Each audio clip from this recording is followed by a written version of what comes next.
Today I have a very important message to release in the body of Christ. It is the false doctrine of worship. If I am asking you now today about worship, what do you think? I know that immediately you see people standing in a gathering or a church with their hands up high and music and a band, and they sing a song. I am not here to point a finger. I'm not here to criticize. I'm here to speak the truth so that we can come out of this bondage of the false doctrine of praise and worship. You can do your own homework, saints. You can just go to the Bible and type in worship, and you will see the first word of worship we find when Abraham went up the hill with Isaac, and he said to the young man, maybe it was the servant, "Stay here with the ass, and I and the boy will go up onto the mountain to worship. Don't you worry, we will come back." There is no band, there is no musical instrument. It means that if I can just go to the end of this teaching, praise and worship means a sacrifice. And we can just stop here and say amen, and let the Holy Ghost transfer now your mind and renew your mind to this biblical truth. Saints, praise and worship is not standing and sing a song. Listen carefully. I'm not saying you cannot sing. I will come to it. But worship in Hebrew is shaka. Shaka is to depressed, prostrate. I will come to that word. Fall down. Do reverence. Make to stoop. Humble. Beseech. That is praise and worship. There is nothing about a band, there is nothing about a song, there is nothing about a praise and worship leader. Can I just pause? Don't put words in my mouth. I am not telling the church you cannot sing, you must sing. You can sing. But singing is not praise and worship. And if we misunderstand this, we will always be in bondage and not understand the fullness of what the Lord wants to release today. The shaka is to kiss towards something, to bow down. It is the same principle that when the wise man came to the newborn baby Jesus, they bow down, they fall down in front of him.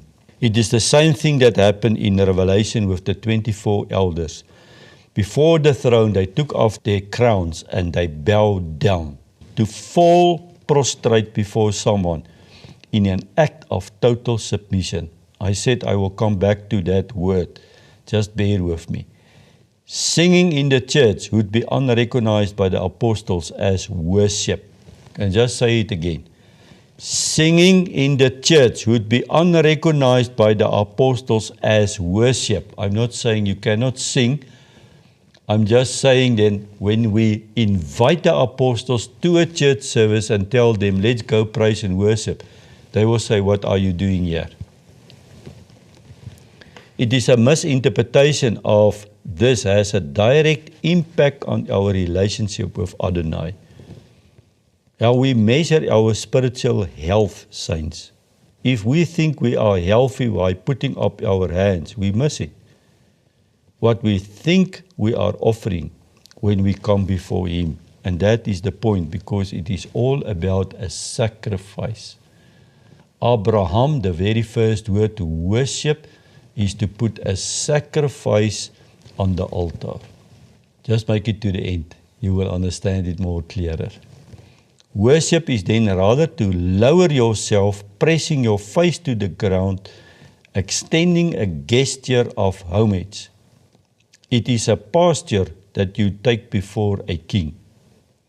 Now, homage is a public display of great respect, honor, and admiration.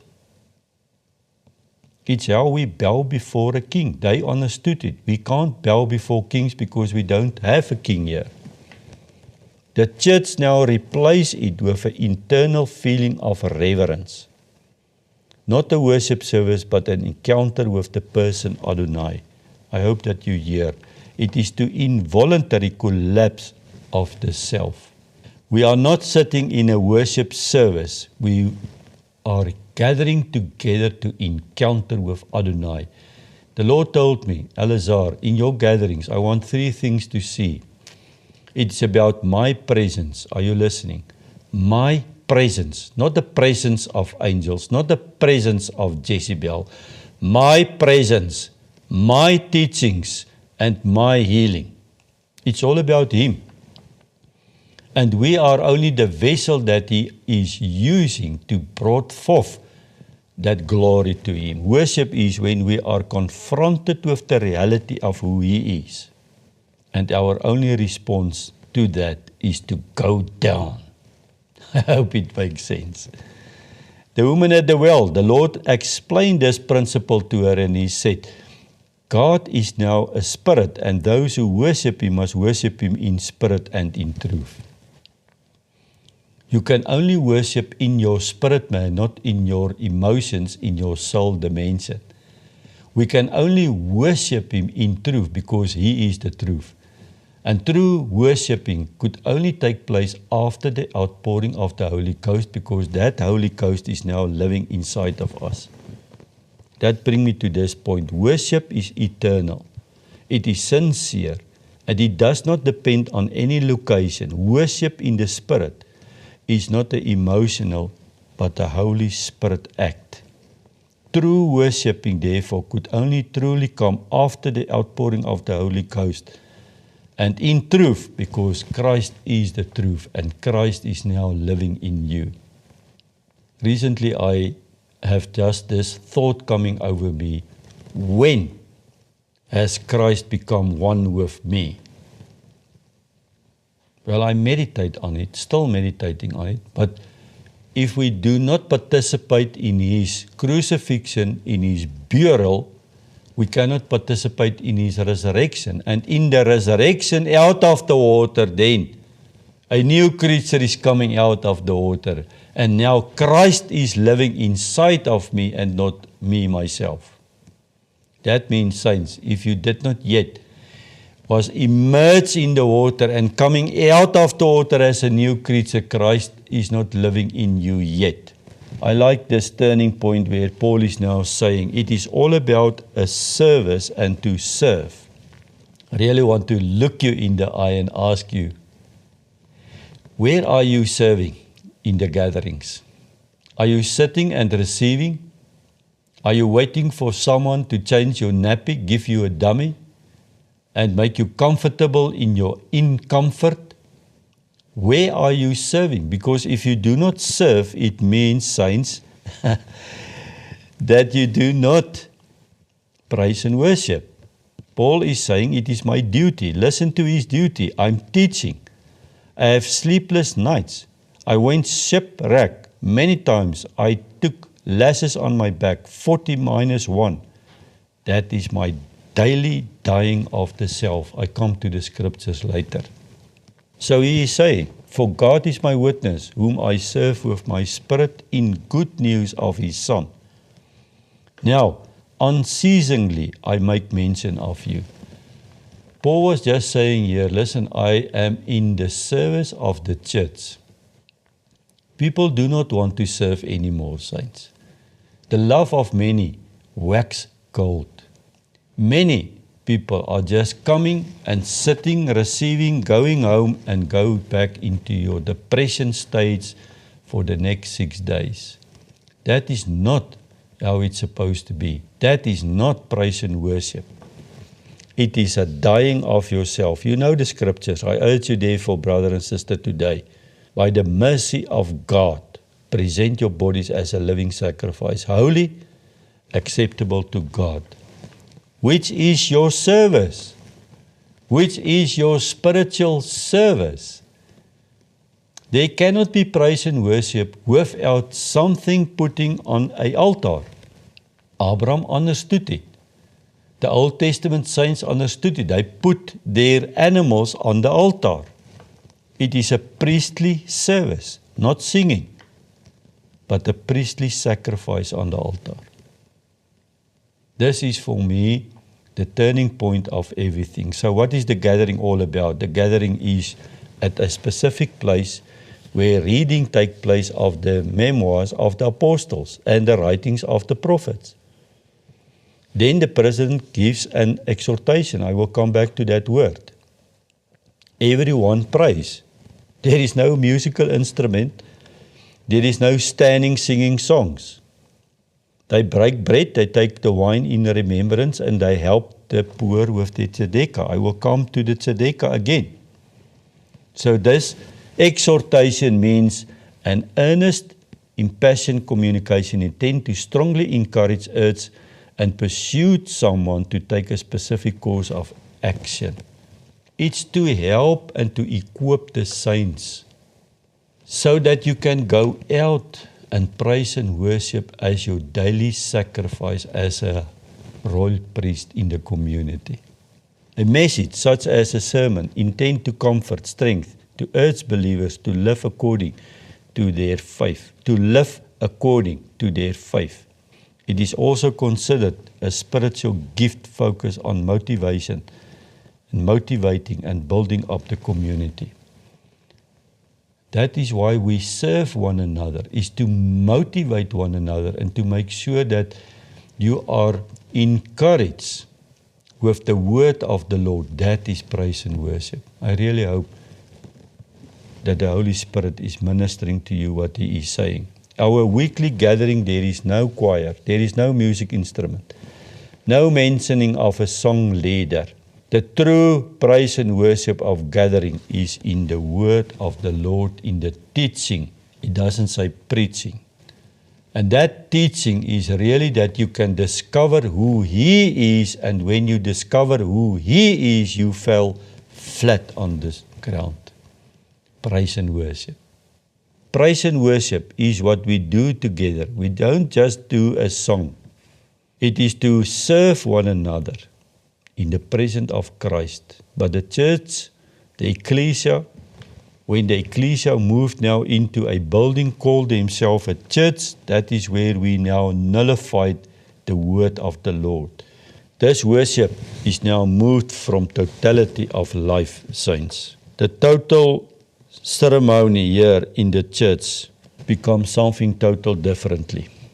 To the liturgy of the building, it starts to be associated with the rite performed into the church of the building.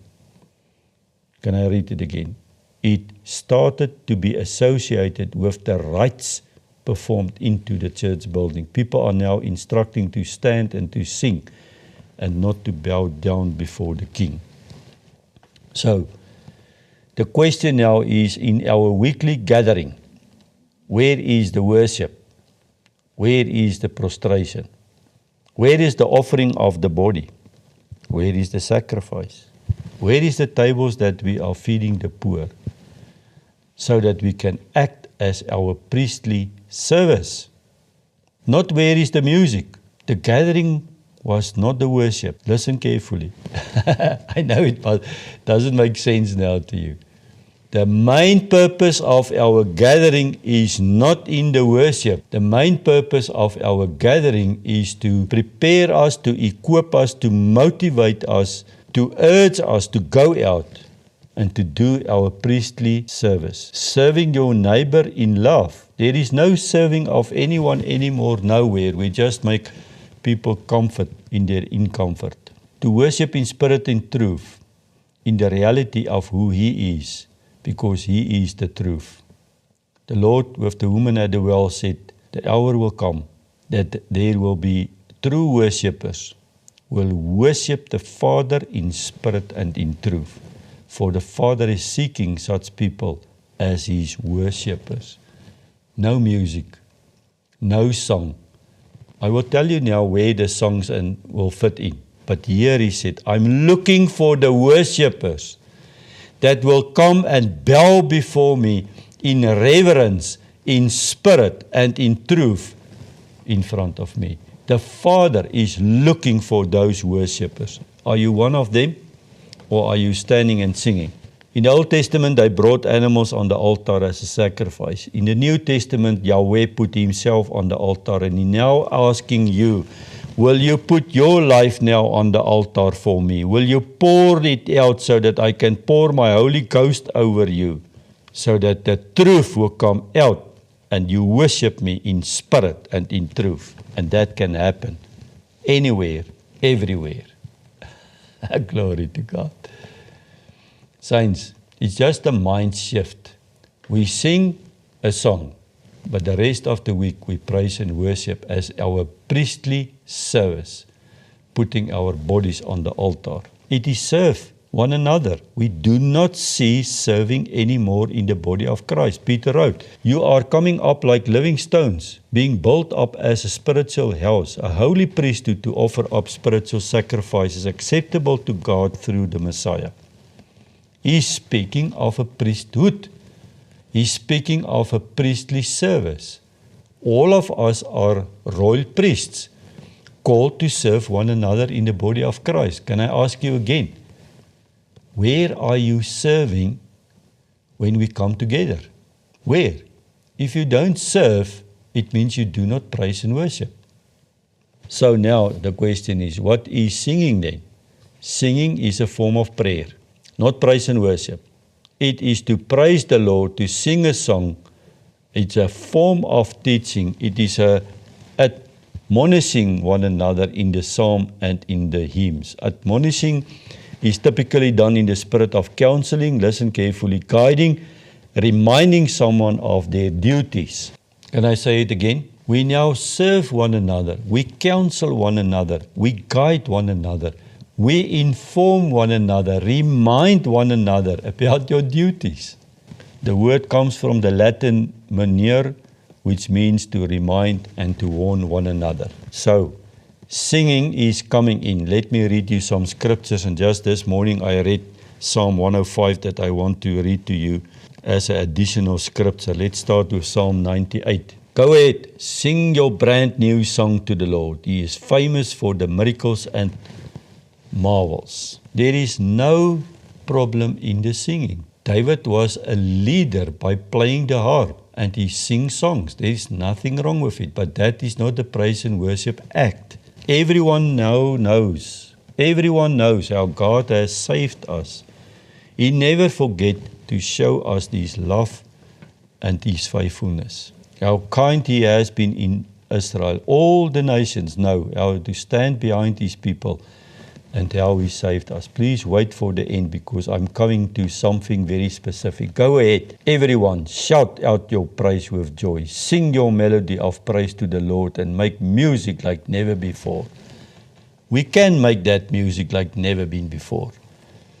And during the night and during the morning, when I try to praise and worship the Lord, I am telling the oceans, the waves, let the oceans, the waves, let nations, let the whole universe, heavens, the fish in the sea, the birds in the sky, join now into this chorus with their roaring praise until everyone everywhere shout out, and we praise the glory of God. Let everyone praise His breathtaking God. So everyone exalt the Lord our God, face down before the glory throne. That is the whole point.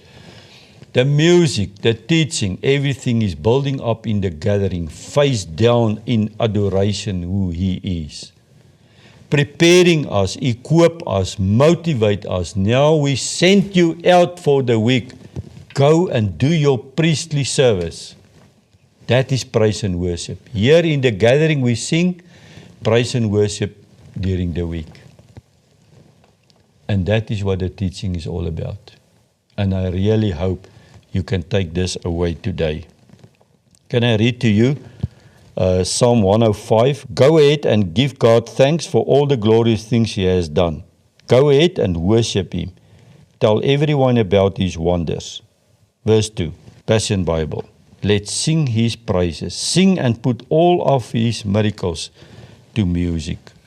And that is what David also wrote here in the Psalm 98, 99. It is about His miracles, His marvelous works that is coming to us. So there is nothing wrong to play a music and sing to it.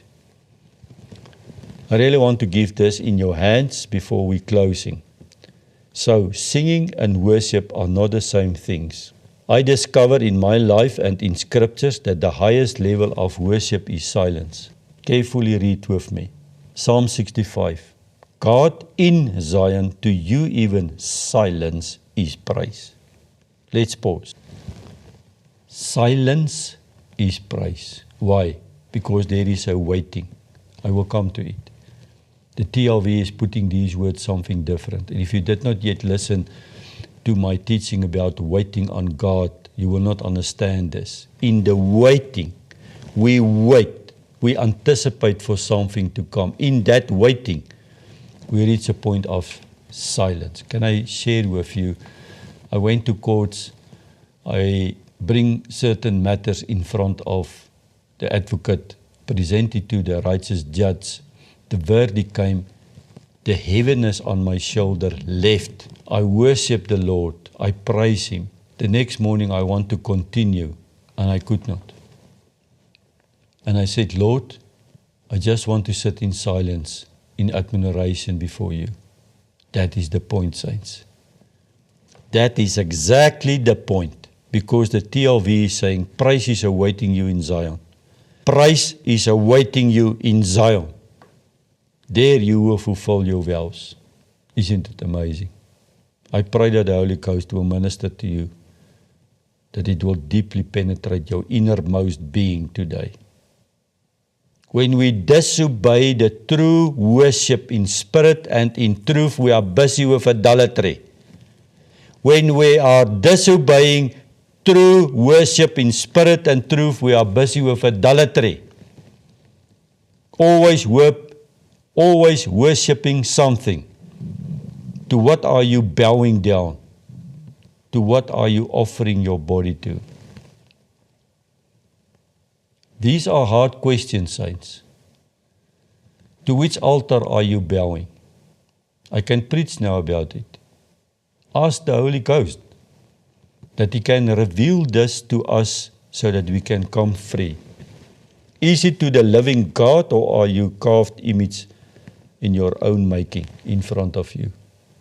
Because today the self-image is becoming our idol worshipping.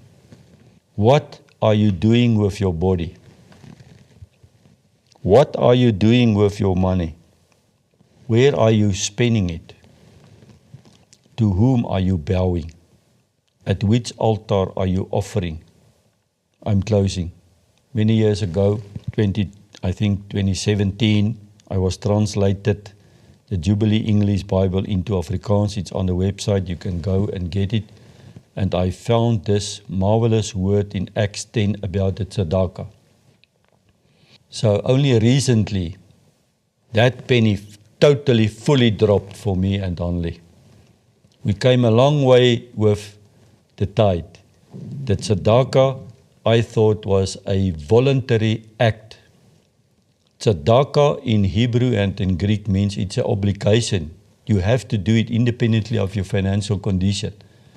But in New Testament, we give with a generous heart, not out of obligation, but out of free will. Until the Lord showed me that the tithe is obligated. You have to do it. Likewise, the tzedakah is something that you have to do it. So Cornelius was a Roman soldier, and he paid over the tzedakah. He was looking after the widows and the poor. Obligated. It was a painful giving. And that painful giving came before the throne room as a memorial offering. There is your offering. You put something on the table. That's why I'm asking you, what are you doing with your body? What are you doing with your money? What are you doing? At which altar are you offering? Well, Cornelius, a Roman soldier, paid the tzedakah. A memorial offering came before the throne room, and they sent Peter to him. And when Peter arrived, he shaka. He bowed down in adoration before him, and he knew that Peter came to spread the gospel of the truth. That is true worship. Bow down to the King in obedience, to serve in love. Saints, I know it is hard words. I know it. And I'm not pointing a finger. I'm not accusing you. I'm just taking hands with you that we can come out of the Babylonian system of this religion nonsense into the truth. Because this age, the church age, will end soon. Can I close with this remark? When Jesus came, he was actually announcing the end of the Old Testament covenant. But it took him 33 years in his ministry, standing there just before crucifixion and say, this is my new covenant. Then it took another 70 years before the temple was destroyed. So in total, more than 100 years to transit from the old covenant to the new covenant. Likewise, we are now in the process of transition from this covenant, the pause between the 69th prophetic word of Daniel and Jacob's trouble, the 70th year, the pause 2,000 years for the church, for the Gentiles to make it unto salvation. But that season will end, and then we will go into the millennium reign, the 1,000 year. There is not a church age. We're going to rule and reign like the ecclesia. The church age is on the edge of stopping, of closing down. And therefore the Lord is releasing a massive wave now of truth, a fire to cleanse us, so that we can come out of the church of Laodicea, the lukewarm church. I hope it means something to you. I hope that you are not offended. Let the Holy Spirit minister to you. The truth will set you free in Jesus' name. Amen.